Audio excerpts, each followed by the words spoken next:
हमारे पास एक और जाने मानी हस्ती है जिन्होंने न जाने अपनी जिंदगी में बहुत सारी ऐसी चीजें करी हैं जिनके बारे में बयां करना बहुत मुश्किल रहेगा।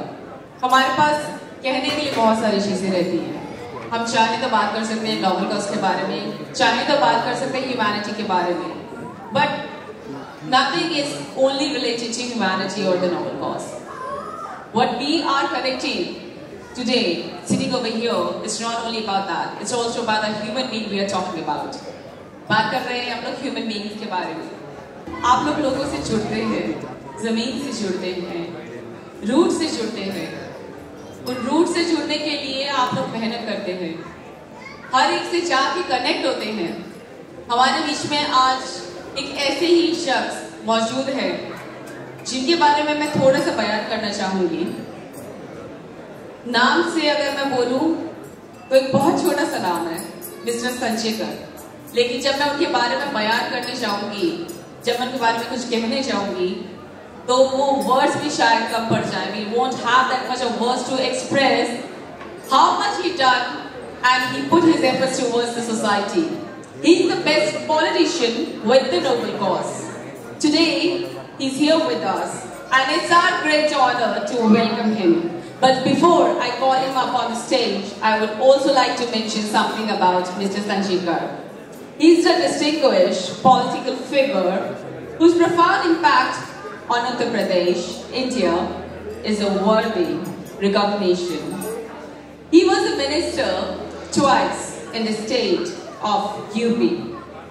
He was ex-PWD State Minister and ex-Business Tax Minister and member of Ethics Committee of Legislative Assembly of UP. ज़्यादा बताने के लिए मैं अगर चाहूँ तो शायद ये टाइम सही नहीं रहेगा। I think ये टाइम है उनको बुलाने के लिए जिनके बारे में आप मुझसे सुन रहे हैं, आप प्रेजेंटेशंस देख रहे हैं, पर मैं उनको सजदा करती हूँ और मैं चाहती हूँ कि आपकी जोरदार ताली और गड़गड़ाहट के बीच में मिसेस संचेकर प्लीज आप स्टेज पे आए, बिकॉज स्टेज आपका इंतजार कर रहा है। So put your hands together for Mr. संचेकर।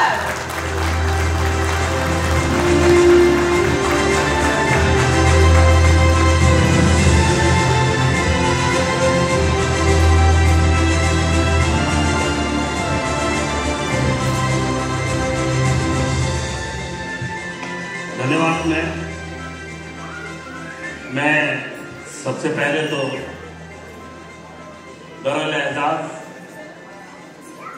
EAIE और इसके प्रमोटर्स, खसूसी तौर पर भाई यासर सिद्दीकी साहब, सरताज भाई और फरहत भाई, और सभी कंपनी के प्रमोटर्स, अभिषेक जी और सभी लोगों को, और खास तौर से ज्यूरी को।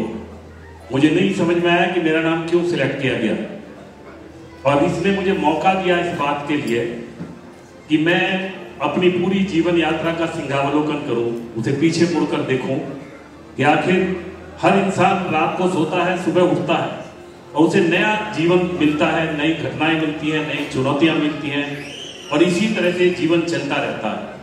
परंतु best human being of the Asia award निश्चित रूप से राजनीति में रहने के बाद आप लोगों को खुद ये महसूस होता होगा कि राजनीतिक गलियारों में किस तरह की घटनाएं घटित होती हैं और किस तरह से इंसान उनसे पार पाता है।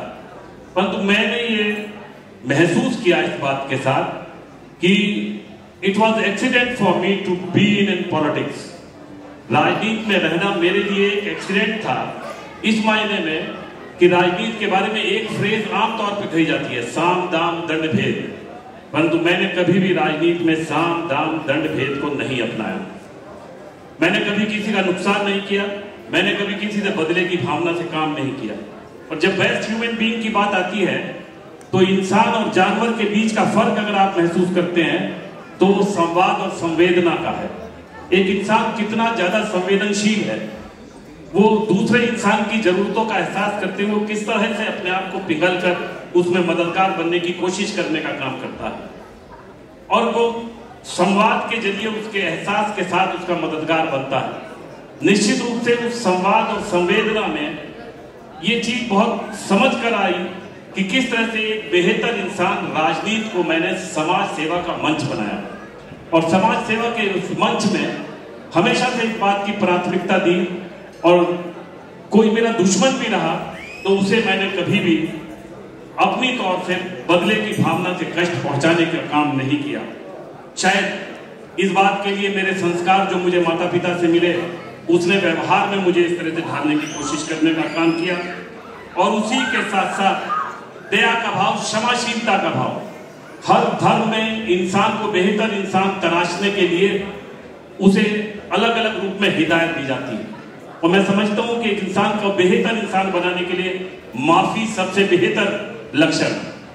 माफी, क्षमाशीलता, अपने सामने वाले को माफ अगर आप करते हैं तो जितना भी आपका गुस्सा है, न केवल उसे आप शांत कर देते हैं, बल्कि एक नया जीवन जीने की ऊर्जा अपने अंदर लेने की कोशिश करने का काम करते हैं। तो क्षमाशीलता के भाव के साथ मैंने उन दुर्भू रास्तों को भी पार करने की कोशिश करने का काम अपने जीवन में किया। और उसी के साथ साथ विनोबा भावे जी ने एक बात कही थी कि ही की बजाय भी कहो, और ही और भी के उस अंतर में मैं ये बात को समझ पाया और भारतीय संस्कृति से उस बात को ले पाया। वेदों में भी कहा गया मम सत्यम युद्धम, मैं ही जो कह रहा हूं वही सत्य है। यहीं से हिंसा और टकराव की भावना, अलगाव की भावना पैदा होती है। अगर मैं ये समझ लूं कि जो मैं कह रहा हूं वो तो ठीक है, परंतु जो सामने वाला कह रहा है वो भी सत्य का दूसरा अंश हो सकता है।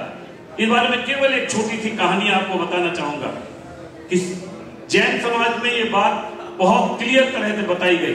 अहिंसा, अनेकांत, अपरिग्रह की घटना को बताते हुए उन्होंने कुछ अंधों को हाथी के साथ कहानी जोड़ने की कोशिश की। हम सब चक्षुमान हैं, हम सब देख सकते हैं, समझ सकते हैं, समाज में चल रहे हैं, परंतु एक बार कुछ अंधों के सामने एक हाथी आ गया और उन अंधों ने मिलकर हाथी की आकृति बताने की कोशिश करने का काम किया। जिस अंधे के हाथ में हाथी का पैर आया उसने कहा हाथी तो खंबे जैसा है, जिसके हाथ में हाथी की पूंछ आई उसने कहा हाथी तो रस्सी जैसा है, जिसके हाथ में हाथी का कान आया उसने कहा हाथी तो सूप के यानी छाछ जैसा है, जिसके हाथ में हाथी का पेट आया उसने कहा हाथी तो दीवार जैसा है।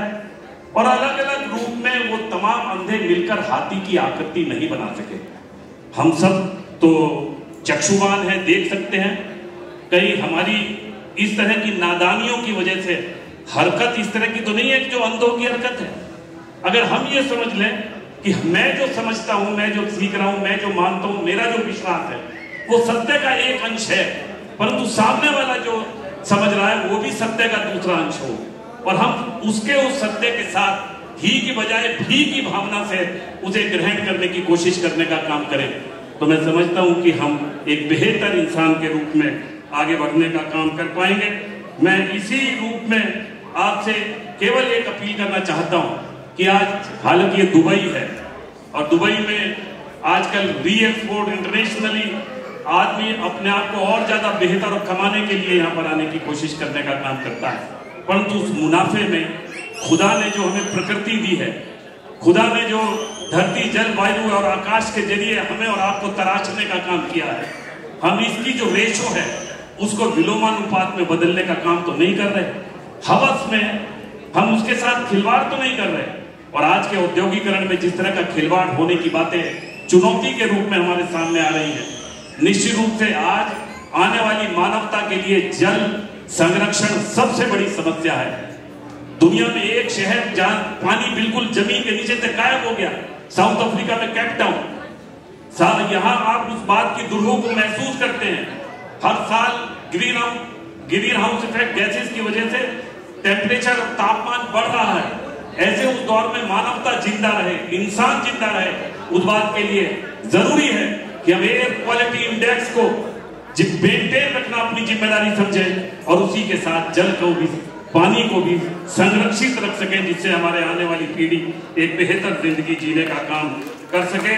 मैं इस बात के साथ आप सबको शुक्रिया अदा करता हूं, और खुसूसी तौर पर दल-ए-एजाज के सभी प्रोमोटर्स का और जूरी के सभी मेंबर्स का शुक्रिया अदा करता हूं।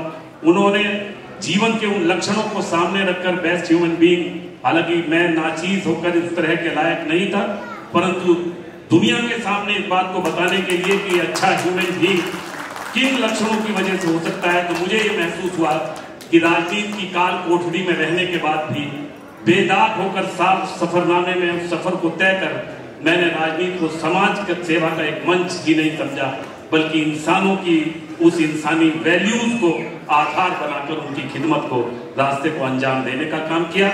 मैं एक बार पुनः आप सभी हजरात का दिल की गहराइयों से शुक्रिया अदा करता हूं।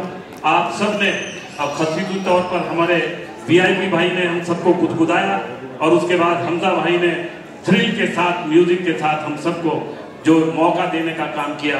इसी बीच में आपने मेरी भी रूखी सूखी बात सुन ली, उस बात के लिए आप सबका बहुत बहुत शुक्रिया। Thank you sir. मैं रिक्वेस्ट करूंगी कि आप प्लीज स्टेज पर हमारे साथ रुकें, इस मंच पे आप रुकें। And this is the time that I would request his excellency Awadh Baluchi to please come on stage to felicitate our unsung hero, Mr. Sanjay. Put your hands together once again.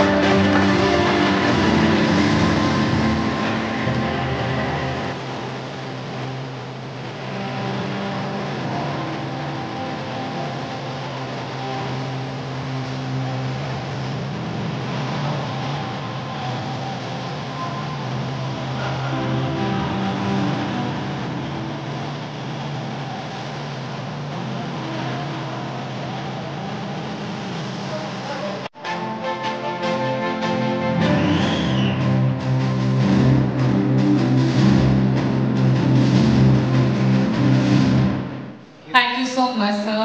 Thank you, His Excellency.